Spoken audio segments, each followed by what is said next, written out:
Hello YouTube viewers, this is Mayor X, Canada, Surrey, BC, British Columbia. This is a video response in regards to the 19-year-old young man that was shot by the police in San Francisco on the 16th of July.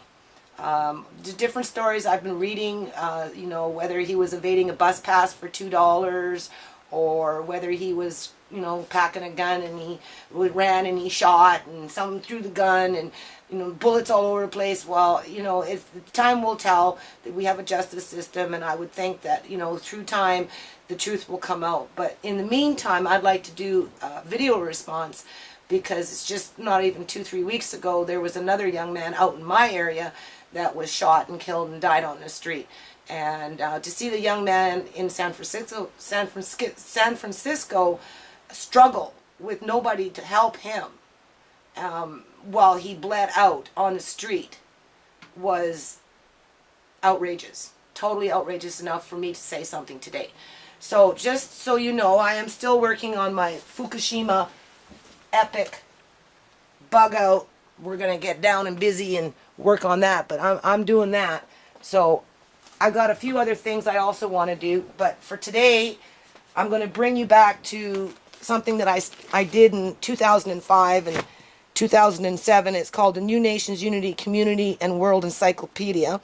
This is book 1 of 2, so here's 1, here's 2. Believe it or not, this is Obama's set, President Obama. I wrote him a letter and I sent him the information from my nonprofit back in, when he was a senator. I'd have to look back in my files. And he actually requested my information twice. I didn't know he was going to become a president. I don't even think he knew that he was going to run for a president. And if he did, he didn't tell anybody, so it wasn't like I knew. And so anyway, he does have the information from my nonprofit, and this is the last set. I've given many of these sets to local politicians in my area. I've sent some out. I've sent 2 sets out to the New Orleans area with the NAACP. Having 1 set, and this is my last set, so I've probably given away 15 sets. So President Obama, I am borrowing your set today. Okay, I don't know when I'm going to be able to send this one out to you because I think it's important that I share it with the public, because this is a public initiative. I started it for the public, and I started it for rec centers and for schools and community outreach groups and that type of thing. So I'm going to take it to a page 65, first book, under section, I don't know, I should have marked it off the section. This is just the first copy that I made, but they're broken up into sections oh, here we go. This is the Malcolm X Learning Trust account. Okay, because there are trust accounts that are located, that are situated around my nonprofit, and Malcolm X Learning happens to be one of them. We support youth services, anti-gang retention and prevention, after-school programs, alternative educational centers, specialty learning for alternative students, private religious educational services, educational scholarships, small business, personal and entrepreneurial resources, program solutions, and initiatives. So what I did at this time in 2003 and 2004 and all that is I just cut up a lot of newspaper clippings that were coming in my area, and I put them under different sections because I have 11 different trust accounts, and then I tried to apply them to where they applied. So here anyway, we came across Tukey. Here's Tukey Williams. Everybody down there in San Francisco, everybody, they all know who Tukey Williams is. So I'm going to read this article. I haven't read out loud for a very long time, and because my eyesight is going, I'm going to have to bring it a little bit under the light, and I'm just going to read this just to get some information out there. Canadian liar puts man on death row in California. Okay, when he's talking here, they're talking about Tukey Williams. Appeal. Defense in high-profile case contends prosecution witness the real killer. Born in sleepy St. John, New Brunswick, but raised on the mean streets of L.A., Alfred Reginald Coward, right, has lived his life with an unwavering dedication to one thing: crime. After a childhood spent moving between foster homes and committing juvenile offenses, he notched his first adult conviction in 1974 when he shook down a former high school classmate for 50 cents with a loaded gun. From petty theft to cold-blooded killing, the 50-year-old inmate at Kensington Joycevan Institution, now serving a 12-year sentence for the 1999 beating death of an 80-year-old Ottawa man, has done it all. Manslaughter, burglary, conspiracy, armed robbery, grand theft, auto, drug trafficking, countless parole violations, disturbing the peace. And, by his own admission, murder. In the shooting death of the 26-year-old convenience store clerk, Albert Owens, at the Los Angeles 7-Eleven in February of 1979. But it's what Coward says he didn't do during the botched robbery 26 years ago that may ultimately define his place in history. So we're going into history here, people. Through his confession to participating in the crime, enough to be convicted of capital murder, Coward claimed it was an accomplice named Stanley Tukey Williams who pulled the trigger that night.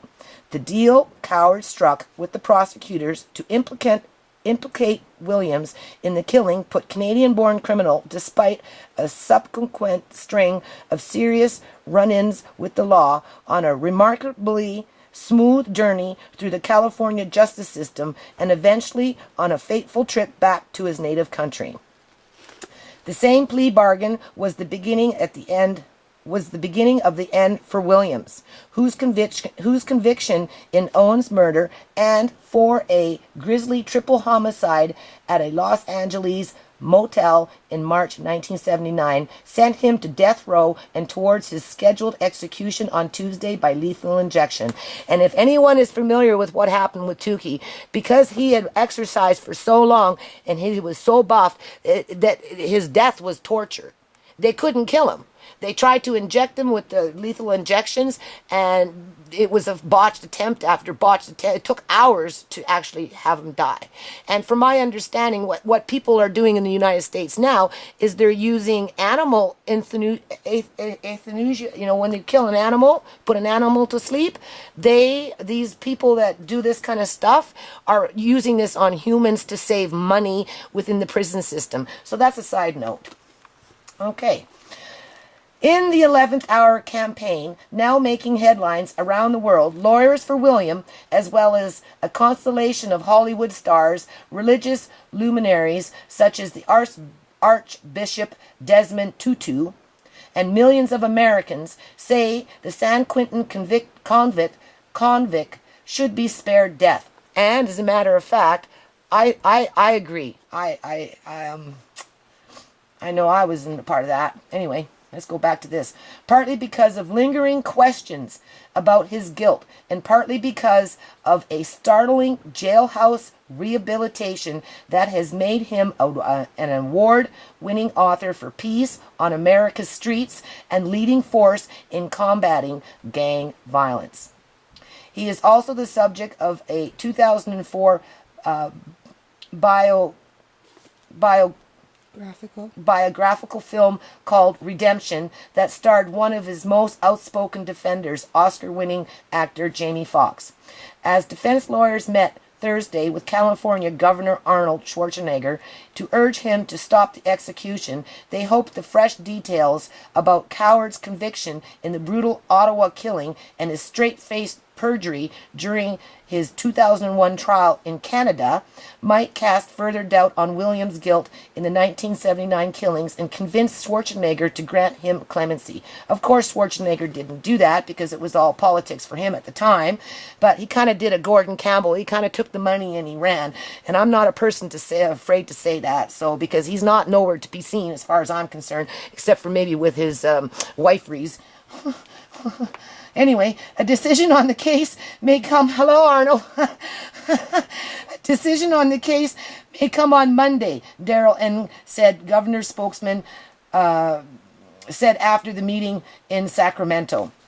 It's my contention, Williams' lawyer, Verna Waldorf, told CanWest News Service on the eve of her meeting with the Republican governor, that he, Coward, was the real killer of Albert Owens. She said Williams' conviction in the motel's death is similarly suspect because prosecutors again relied on immunized testimony from violent criminals and ignored the fact that Coward had committed an armed robbery at the same location in 1974 to anchor a largely circumstantial case against Williams. Although Waldorf knew about Coward's conviction in Canada for manslaughter, she said she was unaware that the victim in that case was such an elderly man. Coward was living in an Ottawa rooming house and taking his meals at a man's shelter on the night of December of 1999 when Alfred Raycott, a retired Republic service, was fatally struck and robbed in the foyer of his apartment building. A surveillance camera captured the retiree returning from the Christmas party, passing through one set of doors and fumbling with his keys at the locked security entrance. Then a burglary assailant burst into the building and smashed Raycott on the side of his head with a closed fist roundhouse punch. Raycott crumpled to the floor. The man was 80, cracking his skull. He died 2 days later. Waldorf, who was unaware that Coward had maintained throughout his trial that he had never seen Raycott before and had nothing to do with his death and had been homesick with the flu on the night Raycott was killed. Only after he was convicted and facing a long prison term did Coward admit the truth. To the court, his family, and his friends, "I take full responsibility for my actions," Coward said at his October 2001 sentencing, "but it was not my intention for him to die." In imposing a 12-year sentence for manslaughter that Coward is still serving, Justice Ronald Cayley rejected the pretrial confession. "It is glaringly obvious to me from the videotape that you intended to cause severe physical harm," he said. Okay, we just got a little bit more here. Oh, that took 10 minutes. Oh my God. 12 minutes? That can't be 12 minutes. Anyway, here. Can you zoom in on that? People can read it for themselves. If they want, they can stop the video. We know Tukey suffered a terrible death. We know Tukey wanted the young people on the streets to get it together and to stop fighting among themselves. Okay? He wanted the youth to rise and to prosper and to do well. This stuff that's been going on was going on when Tukey was a youth and well before that. So the young people have to take some responsibility.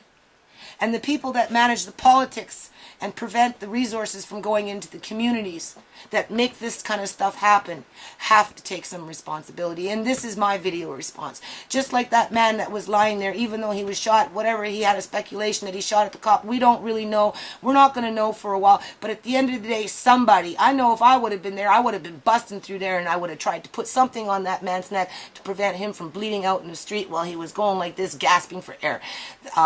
People should be ashamed of themselves to have that happen. There's protocol. Yes, you know, he could have had a gun and he could have whipped it out and he could have, there's a lot of could-haves and should-haves, but at the end of the day, he was 19 years old. He lives in a rough environment where people don't seem to care, okay? And it's been going on like this for a very long time. So, Arnold, where is the money? I'd like to know, where did you take the money? Marex is asking you, Arnold. And then when you give me the answer, make sure you get Gordon Campbell to hit me up and get me the answer from him too. Peace out.